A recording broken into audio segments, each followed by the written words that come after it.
ეკლესია სად არის? ეკლესია იქ არის, სადაც ეკლესია იყო ოდითგანვე. ოდითგანვე იყო. ეკლესია, სადაც რო ქრისტე რო დაარსა, იმდან ეკლესია არის იქ.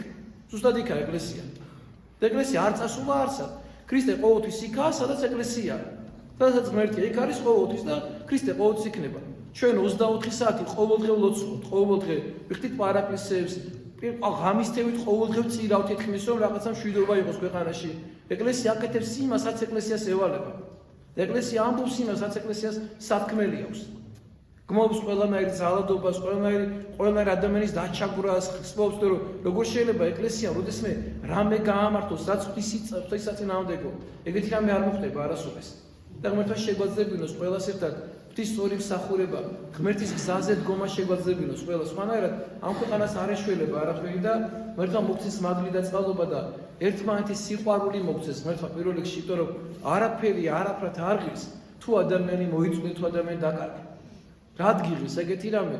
თუ შენ თუ იმ ადამიანს მეგობრად თვლიდი, იმ ადამიანს თუ ხელი კარი, რად გიღირს ეგეთი რამე ამ ცხოვრებაში? და რამე რად უნდა გიღირდეს ამ ცხოვრებაში?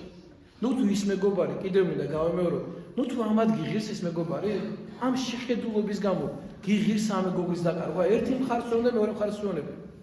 ორივე მხარეს ველაპარაკობ ამას. და ეკლესია ვერასოდეს ხარ ვერ იქნება, იმიტომ რომ ეკლესიისთვის ორივე შვილია, ერთის და მეორე შვილია. როგორ შეიძლება ეკლესია როდესმე იყოს მხარე? ეკლესია ვერ იქნება მხარე ვერავისთვის, ვერასოდეს. იმიტომ რომ ჩვენთვის ყველანი ჩვენი შვილები არის, ყველა ჩვენი შვილია, ერთი მხარე და მეორე მხარეც და ყველაზე მეტად ჩვენი შვილები არიან ისინი, ვინც შემწდარები არიან, აი ეს ადამიანის მსახიობი რო ვახსენე, ესე რო იქცევა.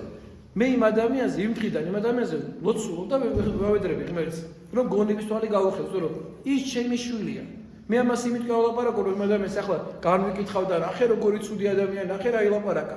მეც ხო იმ მდგომარეობაში ვარ დავეცე, პირიქით, ის ადამიანი ყველაზე ცუდაა.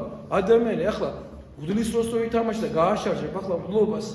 ამაზე მეტი რა უნდა დაგემართოს, ერთი იმის არ იყოს კომუნისტების დროს ტაძარში ვანგრევდნენ და ერთი მოხუცი კაცი იდგა, ეს მორწმუნე და იდგა და უყურებდა ამ ტაძრის დაანგრევას და პირჯვარს იწერდა ლოცულობდა ღმერთო შენა პატია ამ ადამიანს შემოჩადიან და ერთი ახალგაზრდა ბიჭი მივიდა ამასთან, ამ მოხუც კაცთან და სად არისო შენი ღმერთიო? აბა სად არისო? მანახე შენი ღმერთიო, ის ჯვარი რო ჩამოაგდო ტაძრიდან ეს ახალგაზრდა მივიდა და აბა სად არისო? მანახეო ღმერთიო, აბა თუ სადმე დამსაჯოსო, აბა რა მიქნა შენ ღმერთიო? თუ მართლა ღმერთი არსებობს.